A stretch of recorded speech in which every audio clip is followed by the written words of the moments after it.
Hey guys, welcome to the high ground. My name is Fabio. In the last episodes of this LandNav series, we talked a lot about compass work, maps, etc. And today we'll have a closer look at pace counts, ranger bits, and all those good things.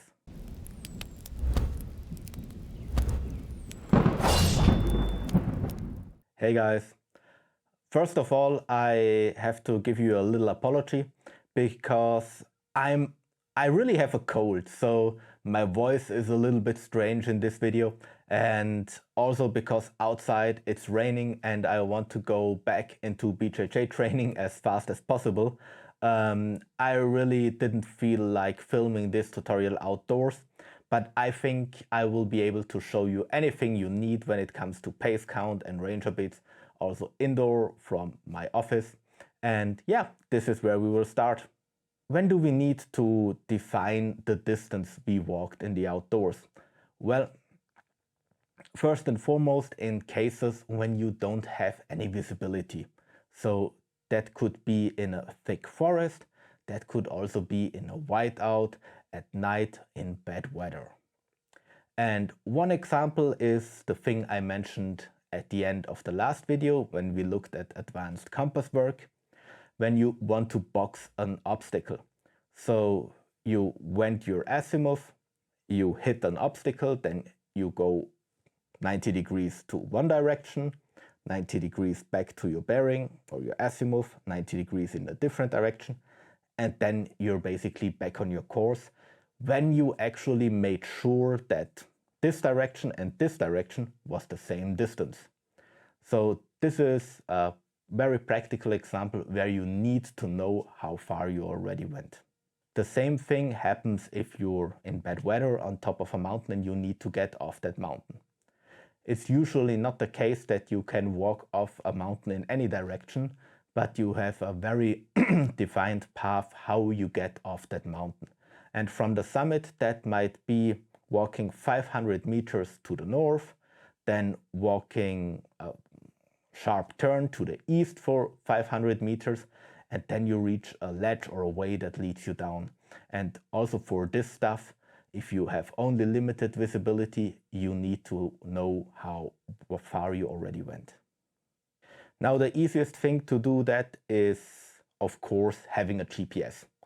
I mean, the GPS will provide you with your position and you can just hold it in your hand and you will most of the time know how far you already walked. You will know where you are. You might even have a map in your GPS.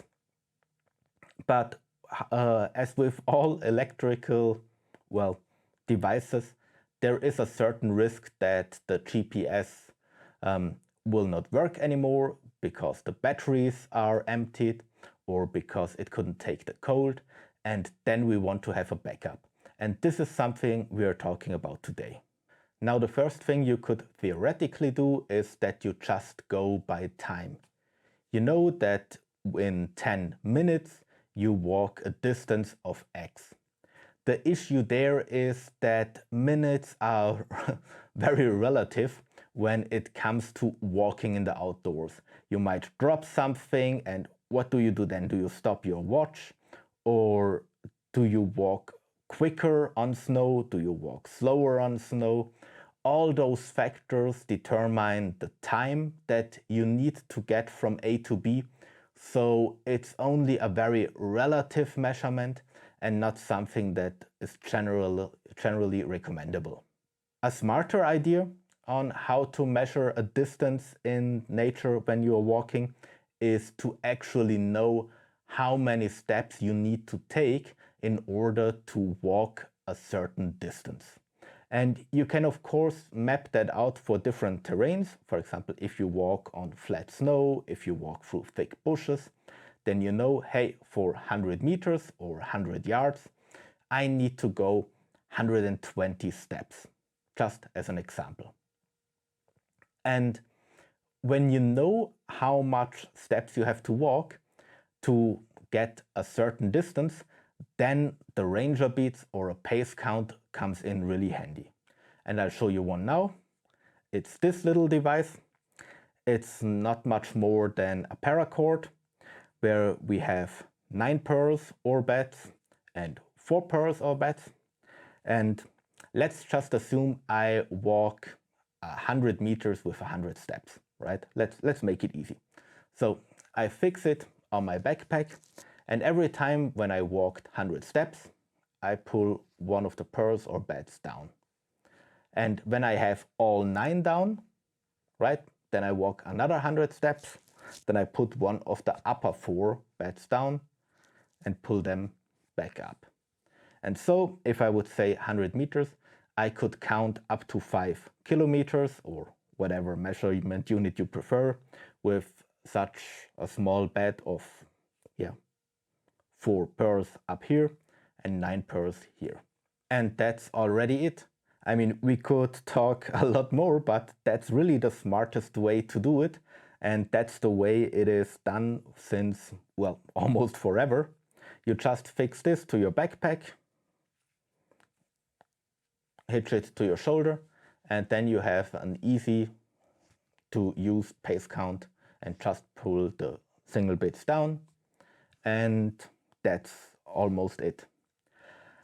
If you start out or want to start out with a pace count like this, well, the best thing is to determine a baseline. So just look for a flat piece of road, and then where you really have defined 100 meters or 100 yards, and then go up once, go back again, go up again, and go back again. And then you will have 4 numbers how many steps it took you each time. You add those steps, divide them by 4, and this will be your initial number for your pace count, how many steps you have to take to walk 100 meters.